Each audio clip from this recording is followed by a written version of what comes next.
Assalamualaikum warahmatullahi wabarakatuh dan salam sejahtera bagi kita semua.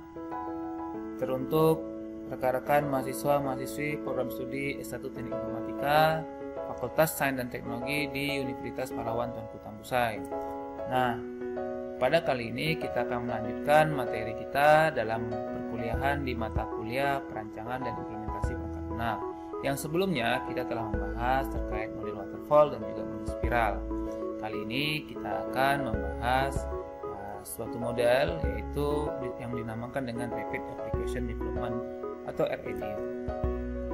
RAD sendiri adalah merupakan model perancangan aplikasi atau perangkat lunak yang melibatkan kaidah-kaidah iterasi atau perulangan guna menghasilkan suatu model prototipe atau suatu aplikasi prototipe yang kemudian menjadi dasar dari pengembangan perangkat lunak itu sendiri. Nah, sejarah singkat terkait RAD itu menurut Berger, Brion, Davis, and Cleary, pendekatan ini merujuk pada pendekatan prototipe dengan siklus proses pembangunan yang di dalamnya atau yang ada di rancangan suatu sistem. Nah, proses RAD ini itu telah dibangun dan populer dunia pada tahun 1991 yang dikemukakan oleh James Martin. Perangkat lunak sendiri adalah struktur teknik yang unik karena perangkat lunak dianggap sebagai suatu produk yang bersifat sementara, tidak seperti halnya proyek-proyek teknik lainnya. Kenapa demikian? Dikarenakan tidak ada suatu perangkat lunak yang kemudian setelah dikerjakan atau dikembangkan akan menghasilkan hasil akhir yang kemudian paten atau tidak ada pengembangan lainnya setelah itu. Tentunya teman-teman juga sudah mengetahui yang namanya sistem itu not system is perfect atau tidak ada yang sempurna, sehingga tentu akan ada terus pengembangan atau update baik fitur maupun hal-hal lainnya ya, atau informasi atau data lainnya yang kemudian selalu untuk melakukan penyempurnaan pada perangkat lunak tersebut. Nah, berbeda dengan halnya misalnya seorang insinyur jembatan. Nah, tentunya jembatan tersebut setelah dibangun dan sudah didirikan, tentu tidak mungkin kita akan mengubahnya kembali karena itu merupakan hal yang mahal dan juga menjadi hal yang kacau. Arti kata kacau di sini adalah saat jembatan sudah berdiri, ternyata kita ingin merubahnya itu sudah tidak bisa. Ada pun itu bisa, tadi seperti saya sampaikan di sebelumnya, itu memakan biaya yang mahal dan pekerjaan yang rumit. Nah, bagaimana jika jembatan tersebut dibangun di atas perangkat lunak atau dalam tahap desain? Tentunya si insinyur tersebut mampu atau dapat memodifikasinya setiap hari kapan diperlukan. Oleh sebab itu, maka RAD ini ditekankan pada suatu pembuatan prototipe yang cepat daripada melakukan perencanaan mahal. Rapid Application Development RAD model, jika kita artikulasikan dalam bahasa Indonesia, itu berarti pengembangan aplikasi cepat. Nah, RAD ini merupakan salah satu metode pengembangan yang pertama kali menantang praktiknya pengembangan metode waterfall tradisional. Tentu teman-teman masih ingat ya bahwa metode waterfall itu memiliki fase-fase atau tahapan-tahapan yang kemudian harus diselesaikan tahapan satu agar bisa melompat ke tahapan yang berikutnya. Nah, pengembangan aplikasi cepat RAD ini mewakili perubahan yang mendasar dalam bagaimana perangkat lunak dirancang, dibangun dan juga disampaikan. Selain mempercepat waktu, itu juga RAD dimaksudkan agar untuk mengurangi biaya dan meningkatkan kualitas. Nah, RAD juga secara konseptual sejalan dengan tren IT lainnya yang mendukung ketepatan, ketangkasan, iterasi dan juga penggunaan ulang. Nah, penggunaan ulang seperti apa? Yaitu penggunaan ulang pada materi-materi yang mungkin juga digunakan pada pengembangan di unit-unit lainnya, seperti misalnya template dan juga alat, proses dan juga pengerjaan. Nah, teman-teman bisa melihat gambar berikut ini. Ini adalah bagaimana RAD model dapat bekerja yang kemudian dibagi dalam unit-unit kecil atau dibagi dalam bidang-bidang atau tim-tim lainnya. Nah, contohnya ada yang untuk tim 1, tim 2, dan tim 3. Di sini semuanya mengerjakan hal yang sama, namun tentunya ini akan melakukan pekerjaan yang berbeda-beda. Nah, sehingga apa? Sehingga dengan banyaknya tim, dengan banyaknya pemecahan kerja, maka dimaksudkan untuk melakukan efisiensi dari waktu yang diperlukan dalam membangun suatu perangkat lunak atau juga aplikasi. Nah, walaupun RED itu sering disalahartikan sebagai model tertentu, namun pada dasarnya RED ini adalah suatu gagasan yang diuntungkan saat pengembangan melakukan proyek perangkat lunak seperti tanah liat bukan baja. Apakah maksudnya dengan tanah liat bukan baja ini? Karena kita tahu bahwa software itu lebih sangat dinamis. Dia bisa dibentuk dan dia bisa kemudian diupdate dan dia bisa mungkin dirubah di dalam waktu-waktu kapanpun. Karena seperti yang di awal disampaikan bahwa software adalah salah satu produk yang bisa diupdate atau kemudian diperbaharui atau dilengkapi bahkan atau dikembangkan bahkan saat software itu sudah berjalan. So software is clay, not steel. Nah, RED metodologi. Nah, teman-teman bisa melihat bahwa pada dasarnya RED models ini itu ada 4 tahapan penting, yaitu analisis dan desainnya, kemudian prototipenya, kemudian testing atau pengujian, dan juga deployment, itu penerapannya. Nah, dari 4 tahapan utama ini dilihat bahwa dalam proses prototype circle merupakan tahapan yang inti daripada RED model ini.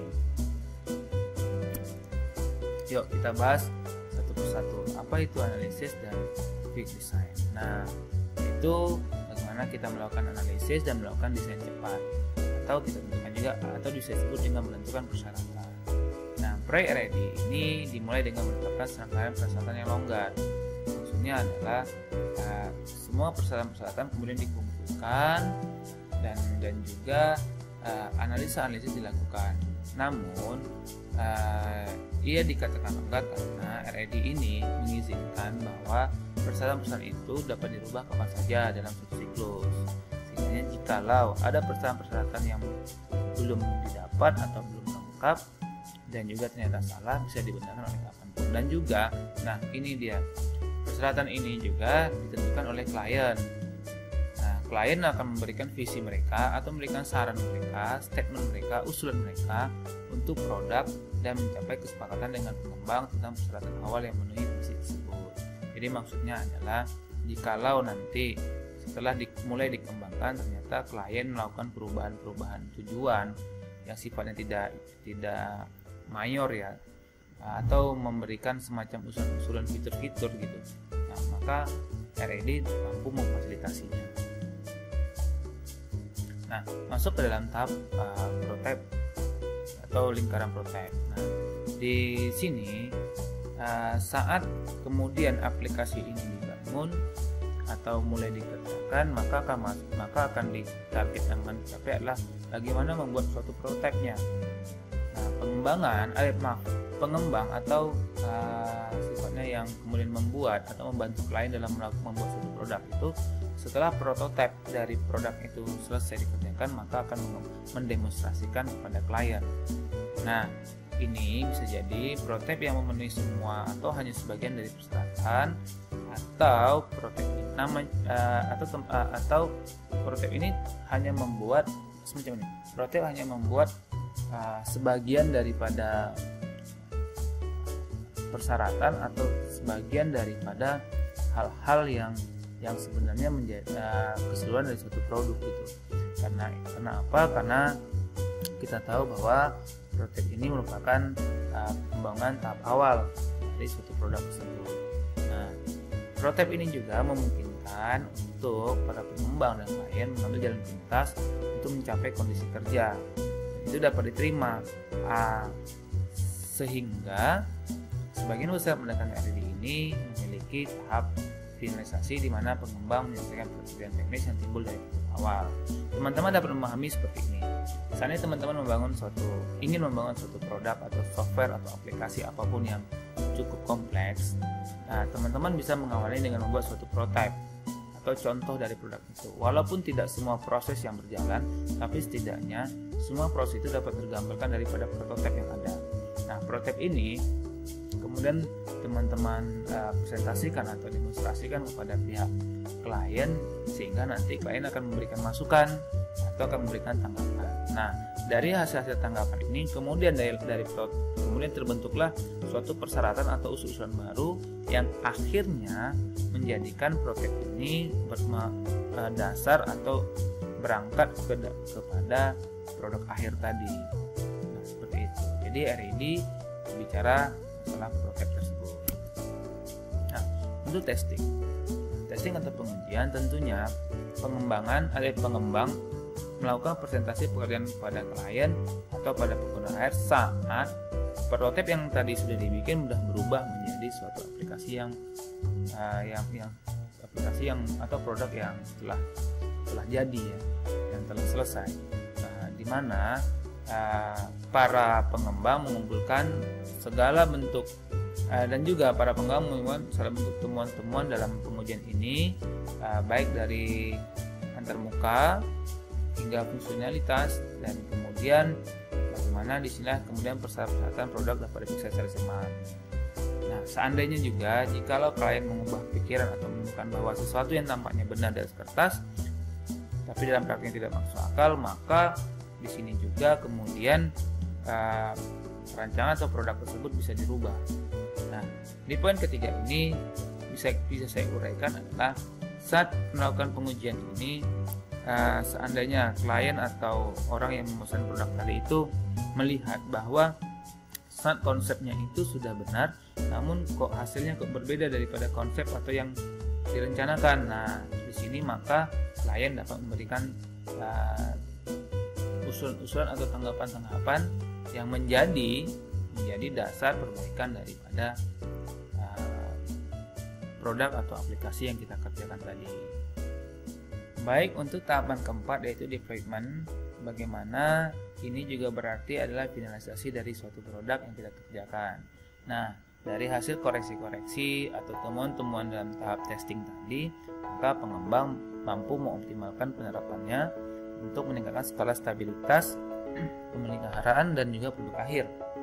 Nah, jika teman-teman melihat model daripada RED ini sendiri, maka terdapat juga satu model spiral yang ada yang terdapat pada tahapan prototype. Nah, model spiral BOM dan juga model RED James Martin ini memanfaatkan 4 langkah ini untuk membantu tim pengembang mengurangi resiko dan membuat kegagalan. Maksudnya adalah untuk menghindari resiko-resiko kejadian kesalahan di akhir, maka dibuatlah suatu bentuk prototype seperti yang kita sebenarnya sudah dijelaskan di awal tadi. Nah, di sini kawan-kawan kita mendapat challenge.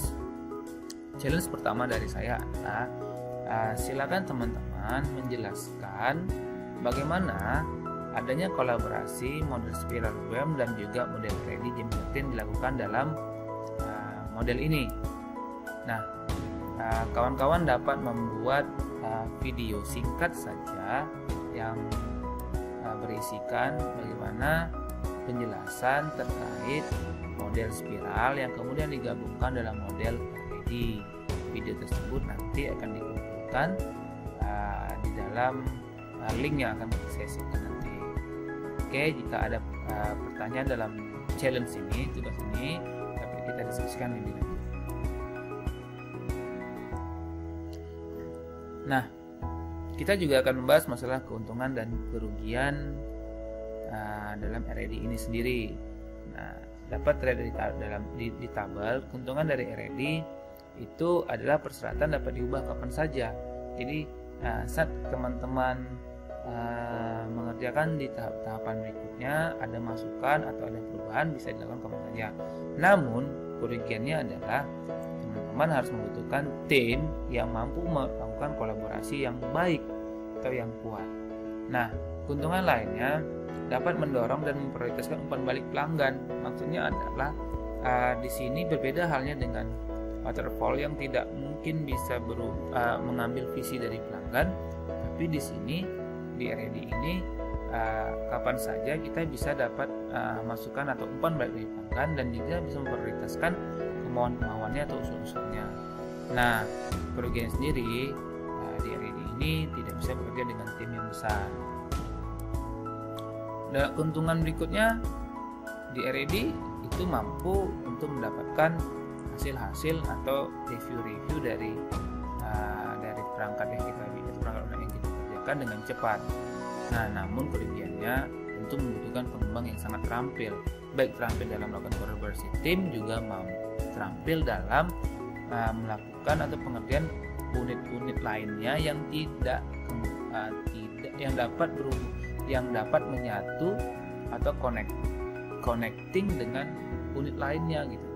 Sehingga di sini jika pengembang tidak mengerti atau tidak paham dengan apa yang dikerjakan oleh tim lain, maka di dalam timnya itu akan terjadi misalnya inkonsistensi atau tidak terkoneksinya pekerjaan-pekerjaan tadi.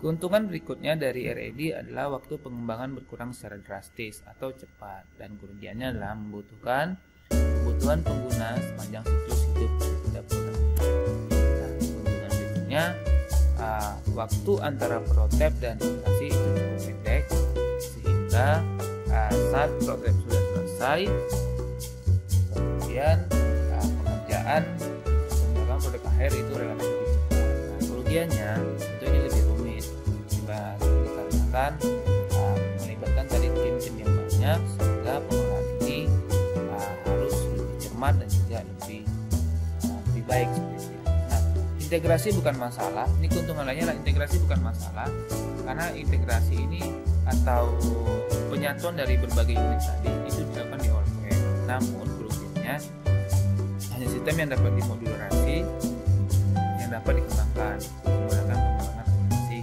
cepat ini atau RED. Oke, baik rekan-rekan, saya akan coba menampilkan sebuah studi kasus penelitian yang menggunakan model prototype ini. Nah, ini adalah penelitian yang sudah diikutkan dalam konferensi internasional yang berjudul Internet of Things and Automatic Control System on Coil Egg Incubator Using Human Centered Design Method. Nah, ini merupakan hasil dari penelitian yang kami lakukan, yang kebetulan sudah diikutkan dalam International Conference di Universitas Muhammadiyah Jakarta pada tanggal 13 Oktober yang lalu di tahun ini juga.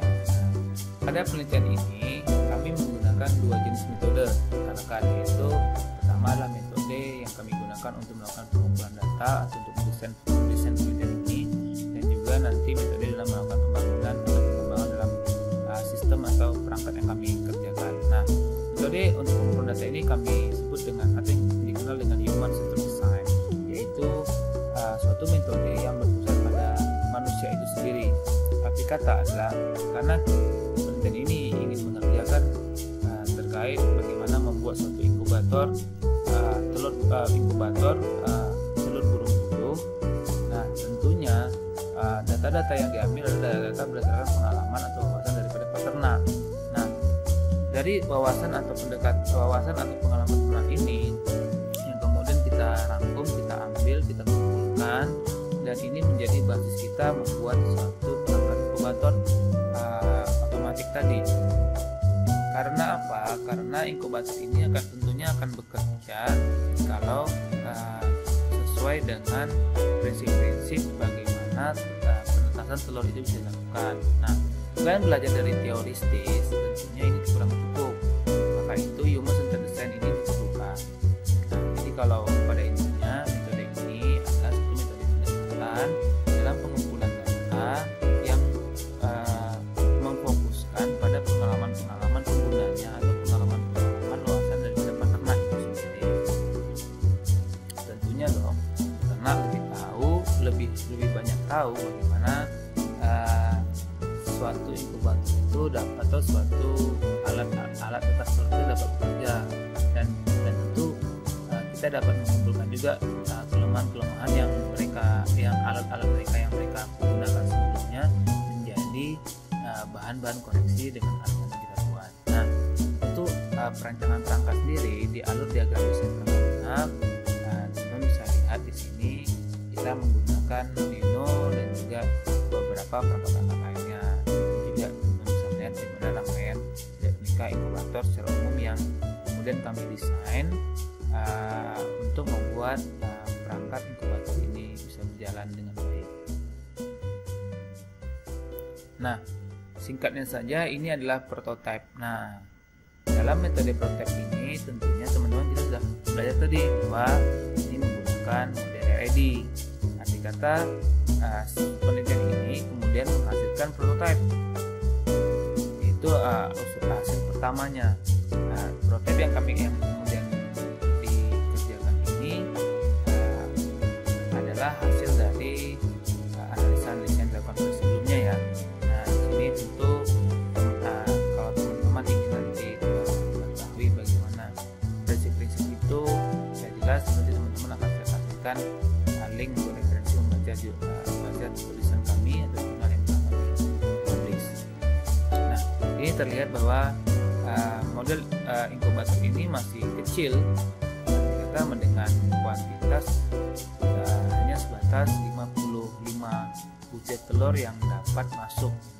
Sementara kalau dalam kerjanya para peternak, mereka sudah sampai 1000 bahkan 2000 telur sekali letas. Ini sangat sederhana, namun ini seperti di judul tadi, ini sudah full otomatis dan juga IoT.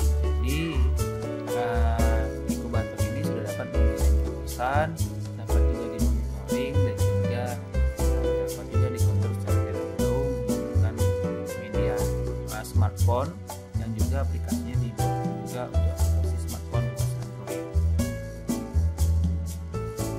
Jadi RID digunakan untuk bagaimana suatu penelitian ini menghasilkan suatu bentuk prototipe, yaitu kandang tas telur burung.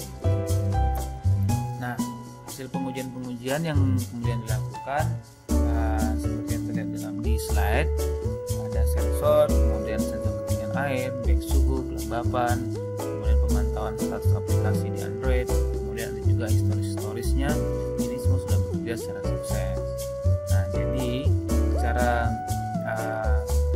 untuk automatic control dan IoT-nya sudah berjalan sesuai dengan yang direncanakan. Nah, dan ini juga seperti yang disampaikan tadi, bahwa dasar daripada ini dianggap sukses itu adalah hasil dari pengumpulan data dengan menggunakan metode human design tadi. Nah, jadi sukses di sini bisa diartikan berdasarkan dari hasil pengumpulan data dan analisis di lapangan. Nah, untuk pengujian tetasnya itu kita mencoba dalam 4 tahapan. Yang pertama kita masukkan 55 telur dan sampai dengan kita masukkan 50 telur, dengan kemudian melewati masa inkubasi atau masa inkubasi sehingga didapatkan bahwa tahap pertama itu telur yang subur itu dari 55 ini 42 telur, sementara 13 telurnya itu tidak subur atau memang tidak bisa dibuahi atau tidak bisa ditetaskan. Nah, dengan tingkat tetasan telur itu sekitar 38 dari 42 subur, sehingga persentasenya 90,48%. Dan ini 4 tahap yang telah dijalankan. Nanti untuk suara rincinya ini kami melakukan ini sekitar pengujiannya karena hanya membuat satu kandang prototipe, kami sekitar 3 sampai dengan 4 bulan, karena satu masa inkubasi itu berdiri sekitar 5 sampai 23 hari. Nah, jadi total telur yang kemudian dicoba dieramkan itu ada sekitar 220 telur, dengan rata-rata tingkat keberhasilan itu ada 90,32%.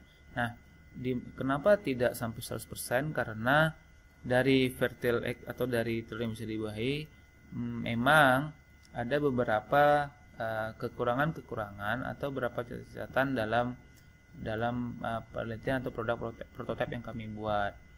Yaitu pertama adalah bagaimana bentuk arsitektur kandang itu sendiri yang kemarin memang sangat sederhana. Selanjutnya juga adanya inkonsistensi daripada suhu yang sehingga alat kita dapat semacam kekurangan dari alat kita pada saat itu adalah agak ada sedikit delay sekian detik atau beberapa saat delay untuk bagaimana proses penjagaan suhu ini. Nah, hasil dari